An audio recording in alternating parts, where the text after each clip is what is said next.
I'm in the mood for some new horror games. Let's check out the free demos section on Steam and maybe we'll find something super spooky. 2024 is going to be the revival of horror games. I can feel it. These demos are all going to be amazing. Or, spoiler alert, maybe they're not. First up, we have Bohnice? I'm a degenerate that doesn't know how to pronounce things. Please don't hurt me. Anyway, apparently this is based on a real location that you can actually go to, and they have ghost tours. You start out in this little room and, well, I mean, actually the whole demo takes place in this little room, but discover all of the clues and unlock the door. Whoosh, I'm on it. We look around the room a little bit and find our first note. I beg you to enter the shadows of Bohnice, armed with your journalistic skills and a camera. Capture the awful reality that my father dared to reveal. The anguished spirits yearn for justice. Oh, ghost camera game. Great. I'll be able to catch vital details with this camera. Oh, that could be fun. We continue looking around and we find a radio. This radio serves as the demo's puzzle. Honestly, this radio's got some bangers, but I'm too scared to play any of them because YouTube.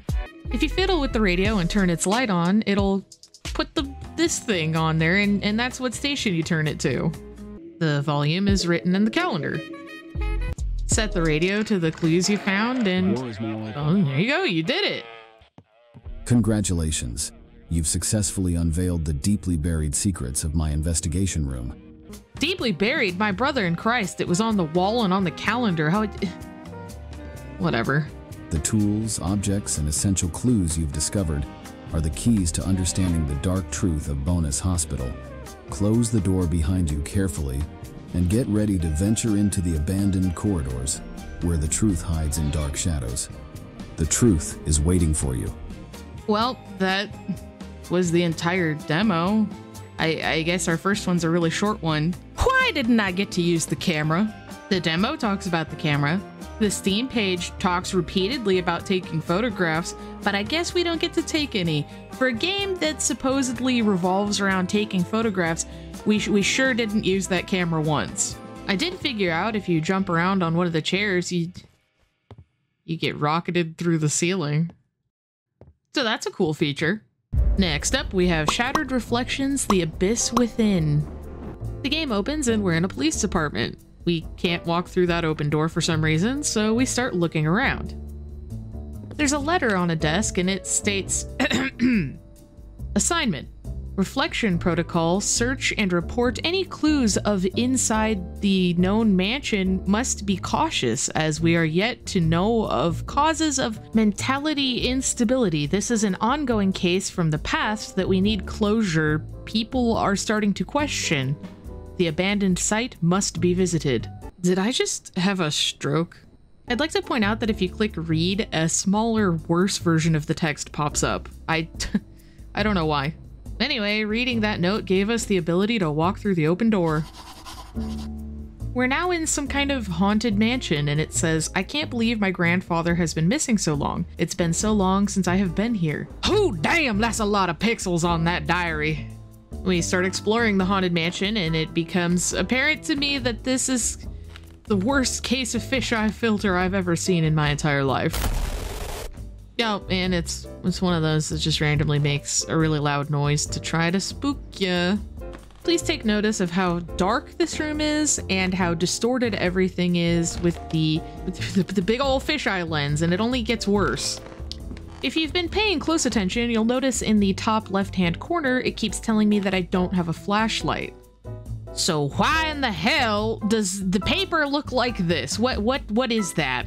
Anyway, another AI voice reads us this note, and it talks about an experiment regarding some dark mirror and how that mirror was tormenting people. Victims found themselves caught in a suffocating web of fear. I think I found the web of fear.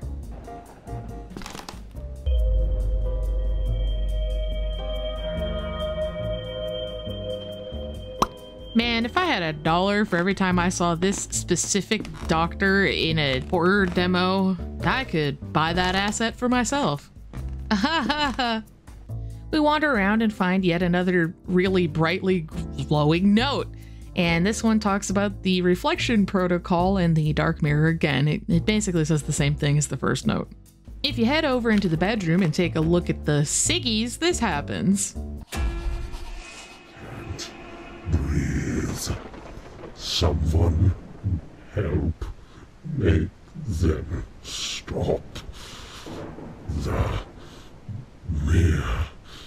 The doctors. Something isn't right. Stuck. Can't move. This is about where I got really stuck on what to do next. There's clearly a little locked locker door thingy here, but I could not figure out how to get it open. I tried for an unreasonable amount of time to figure it out. Eventually, I headed on over to the Steam page and looked at the discussions to see if anybody else had figured it out, and, well, I did find a comment that said the solution. Are you ready for it? If you backtrack to the very first hallway where you start the game, and you look in here, there's a key. Now look, I'm not the smartest gamer in the tanning bed, but hiding a key behind where you start in a hallway that's empty where nothing has ever happened before is not something I would have figured out on my own. Especially not while this godforsaken fisheye lens is making me nauseous. Inside the locker, we find a... What is that? Is it a flashlight? Is it a camera? Damn, I can't see what the... Oh! How come we can only see this guy's head? Like, the rest of him is blocked out by a desk. But anyway, apparently there's a cult involved now. And our grandpa, who we were looking for in this house, is apparently the cult leader guy, and he murdered everyone. Wait a minute. A grandparent cult leader that caused killing people? Stray Souls, is that you? Anyway, I got stuck again, and somehow this solution is even worse. You go into this dark-ass bedroom, click on this painting, and then that little piece of the mirror falls out. I don't know how you were supposed to figure that out either, because none of the other paintings in this game are interactable.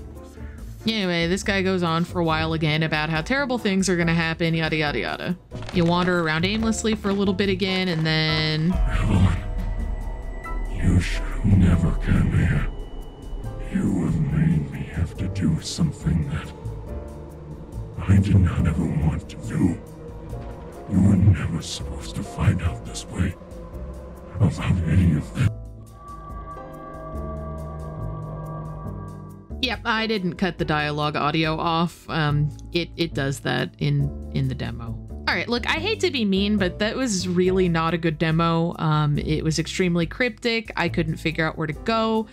Nothing was visible. Everything was super dark. The fisheye lens actually genuinely made me nauseous. I left a little bit of constructive criticism on the Steam page, and the dev actually responded. They stated that they are taking into consideration and working on the visibility in-game, as well as adding a bit of direction and working on the narrative. So yeah, hopefully the full release is pretty good. I mean, I don't know if it will be, but hopefully.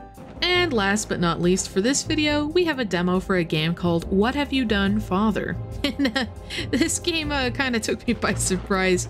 You'll see why.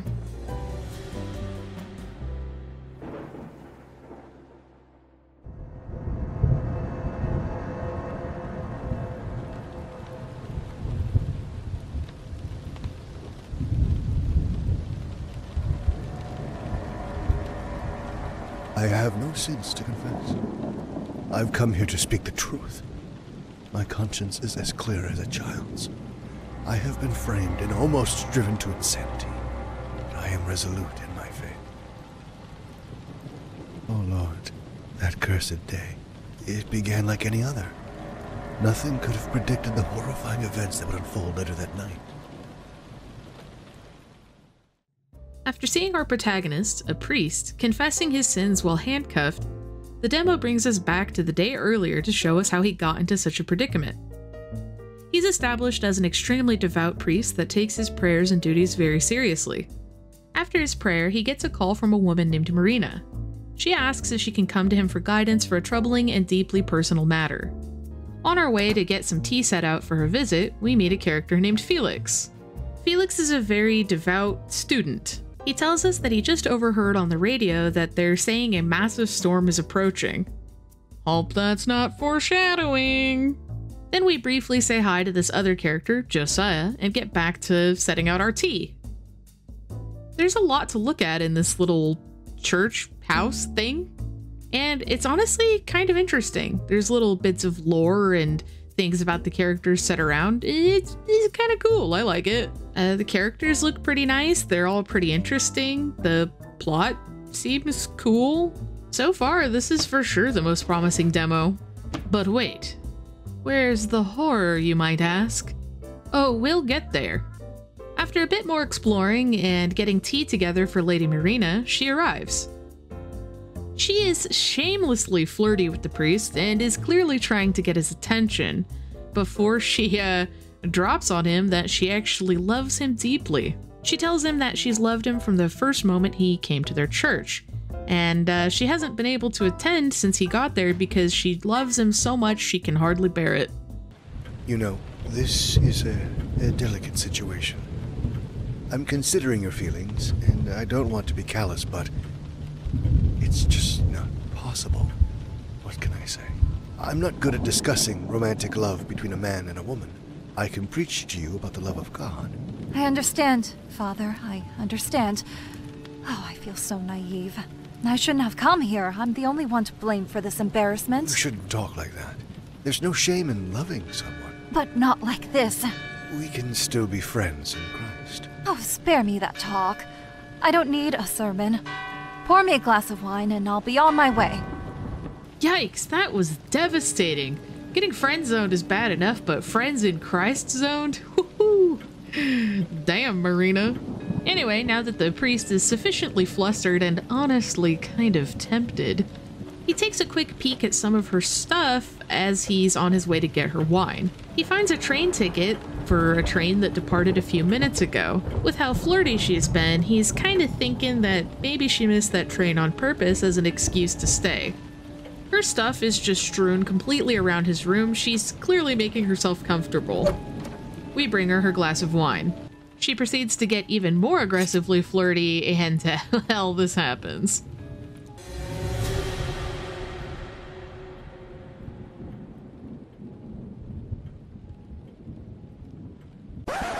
But wait, do you remember earlier how I said this game took me by surprise? On Steam, the tags for this game are adventure, psychological horror, horror, and mystery. It also states that the game contains scenes with mild sexual themes. So imagine my surprise when the priest just starts slobbing on them nip-nops right on screen. I had to double check those Steam tags because for a second I thought I downloaded one of these types of games, you know what I'm saying? Of course you do, you degenerate. Like, I'm just saying, if I watched this at work, I would get fired. So I guess my complaint isn't the content itself so much as, like, maybe there should be a stronger tag. Am I being a prude? I don't know. Anyway, Felix walks in and he is traumatized. Once he has a second to process, he gets chill about things and says that it's not his place to judge and that he won't tell anybody. Marina still hasn't woken up, so we head back in there to tell her she needs to get her shit and leave. But gasp!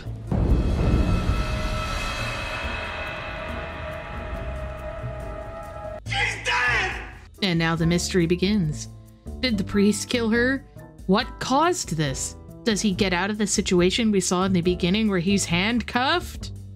Anyway, I actually thought this demo was kind of cool. I mean, especially out of the demos I played to get footage for this video, this one seems to have the most effort put into it, especially from a narrative standpoint.